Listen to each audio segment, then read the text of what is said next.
Okay, so 1 inch ball bearing. Not really cutting it. So I decided to use a ping pong ball filled with water, which was kind of working, but it just wasn't heavy enough.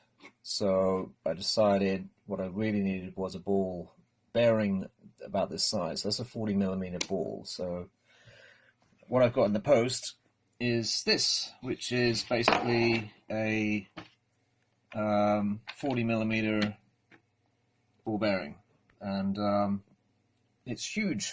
Look at that, and it is very heavy.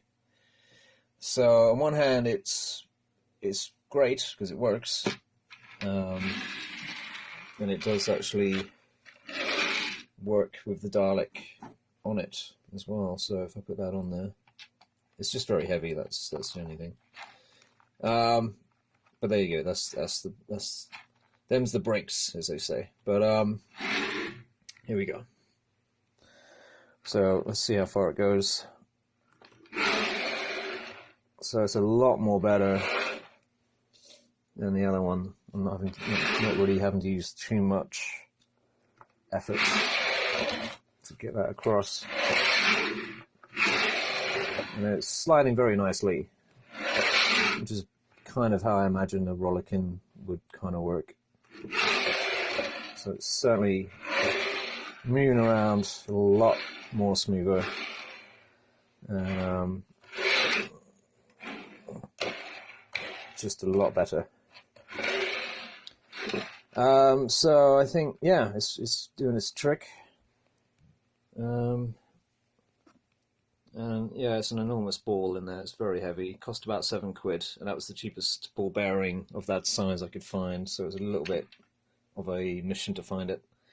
I guess the only downside being that it's a lot heavier, and I mean, it's a good kilogram of weight, and it doesn't really work with conventional Dalek toys. So you'd have to adjust these toys to make them fit over such a large ball. Like, I guess the main thing you'd have to adjust is taking out this beam here in order to in order to fit the ball bearing inside.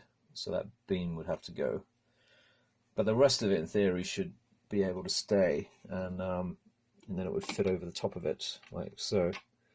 For this particular Dalek, because I hollowed it out all the way, I've had to build a cage like this made out of a spray can lid. What I'm going to do is fix that over the top of my ball bearing, probably with some screws or something, I don't know, something like that. I'm just using blue tack at the moment just to give you an idea. But that will stop it rattling around inside the Dalek when the casing is on top. And then it's just a question of screwing the whole lot together with some raw plugs or something like that. But I think I might just try one more experiment with using one of these conventional toys and just seeing if I can remove just one internal support beam and maybe just try and minimize the amount of work I need to go into making a workable Rollykin, because I mean I completely hollowed out this one, and that was for another project anyway where it was going to be radio controlled, but it was a good starting point for this particular idea of massive Dalek Rollykins. So I'm nearly there. I'm really quite pleased with how that's working. It's just very heavy, that's the only thing, but it's doing the trick. It's very moving around all over the place, doing its thing.